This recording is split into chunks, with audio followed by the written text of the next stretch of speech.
السلام علیکم ورحمۃ اللہ وبرکاتہ۔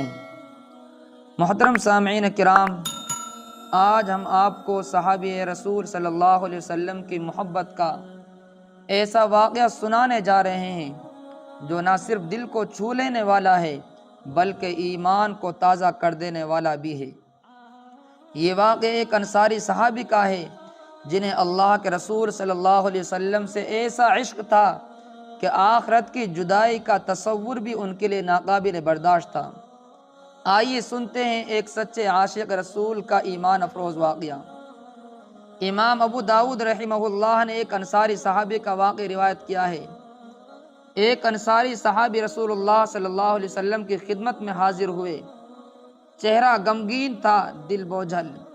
عرض کیا، یا رسول اللہ، جب بھی میں گھر میں ہوتا ہوں آپ کی یاد مجھے بے قرار کر دیتی ہے، پھر آپ کی زیارت کے لیے حاضر ہوتا ہوں تو دل کو قرار آتا ہے، لیکن جب یہ سوچتا ہوں کہ آپ کا وصال ہو جائے گا اور اگر مجھے جنت میں داخلہ ملا بھی تو آپ کے بلند مقام کی وجہ سے میں آپ کے ساتھ کیسے رہ سکوں گا، یہ خیال مجھے بے چین کر دیتا ہے۔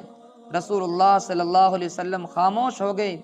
اسی وقت اللہ تعالیٰ نے سورۃ النساء کی آیت نمبر 69 نازل فرمائی، وَمَن يُطِعِ اللَّهَ وَالرَّسُولَ فَأُولَٰئِكَ مَعَ الَّذِينَ أَنْعَمَ اللَّهُ عَلَيْهِم مِّنَ النَّبِيِّينَ وَالصِّدِّيقِينَ وَالشُّهَدَاءِ وَالصَّالِحِينَ وَحَسُنَ أُولَٰئِكَ رَفِيقًا، یعنی جو اللہ اور اس کے رسول کی اطاعت کرے گا وہ ان لوگوں کے ساتھ ہوگا جن پر اللہ نے انعام فرمایا، انبیاء، صدیقین، شہداء اور صالحین، اور یہ بہترین ساتھی ہیں۔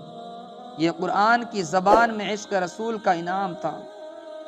عزیز سامعین کرام، اس واقعہ سے ہمیں یہ سبق ملتا ہے کہ صرف زبانی دعویٰ کافی نہیں، سچی محبت اطاعت میں ظاہر ہوتی ہے۔ عشق وہی سچا ہے جو سنت رسول پر چلنے پر مجبور کر دے۔